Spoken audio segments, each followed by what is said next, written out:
So a few months ago, I was in one of the worst stages I'd ever been in for my mental health. And naturally, all I wanted to do was be happier, right? I searched for any escape that could make me just the tiniest bit more positive.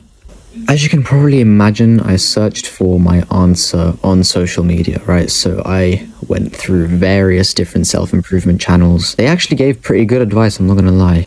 One of the main things that I could see, there was a pattern. And one of the main things they told me to do was to start exercising more, right? Start working out.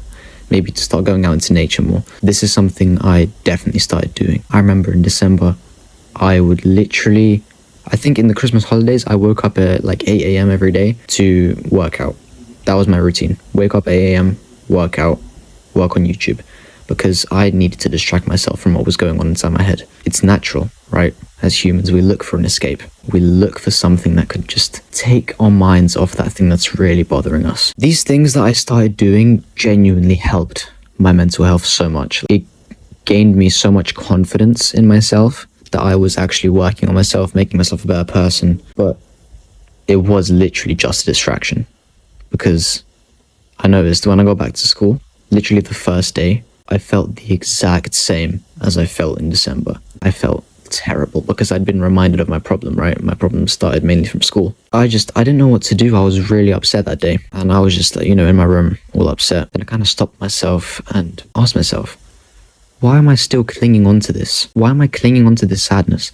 I've already made so much progress prior to this, right? I've started working out. I've started working on YouTube. I've set goals for myself. There was literally no need for me to be sad anymore. Once I realized that, I kind of just relaxed, took a breath. I started appreciating everything I had around me. I started hanging out with my friends more. I started focusing on my studies. I talked to, a lot of my family, a lot of my friends. I asked them for advice because I know especially young men in this generation, we don't really seek help, right? Because we think it's less masculine, but really it isn't.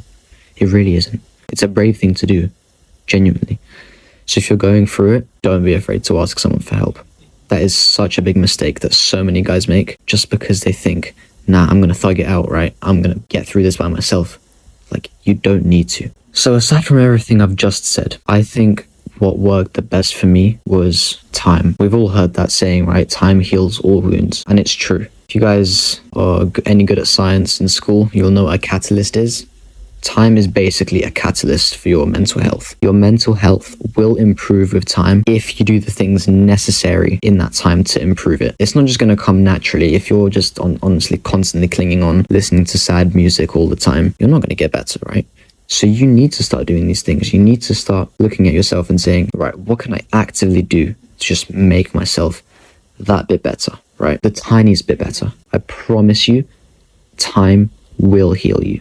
Okay? If it doesn't, then you're doing something wrong. And I'm not trying to say that in a mean way, but genuinely, think about it this way. If you're giving yourself a year and you're still upset about, I don't know, that job you lost, that test you failed, that girl you lost, if you're still upset about it after a year, my friend, you haven't done anything to improve your mental health. You need to start just being kind to yourself. Stop clinging on to it, bro, because clinging onto it, you're not going to make any progress. It's simple as that. Because clinging onto it, you're just reminding yourself of how hurt you felt. And you don't need that. You don't deserve that. So if you're going through a rough patch at the moment, I want you to do these 3 things. Number 1, I want you to talk to someone. Talk to anyone you have. You can even talk to me in the comment section of this video if you need to. Number 2, I want you to set goals for yourself. I want you to set some goals for yourself that you can complete in a few months, maybe in a year.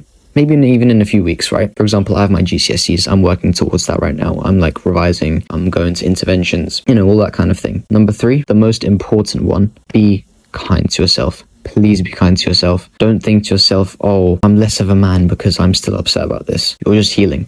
Okay, it's a process. It doesn't happen overnight. If it does, then you probably didn't care about the problem in the first place. Okay?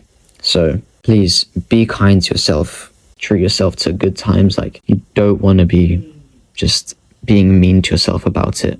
You're not going to move on that way. So I want to thank you guys very much for watching. If you guys are going through it at the moment, keep going because it will get better. All right? Stay positive and I'll see you in the next one.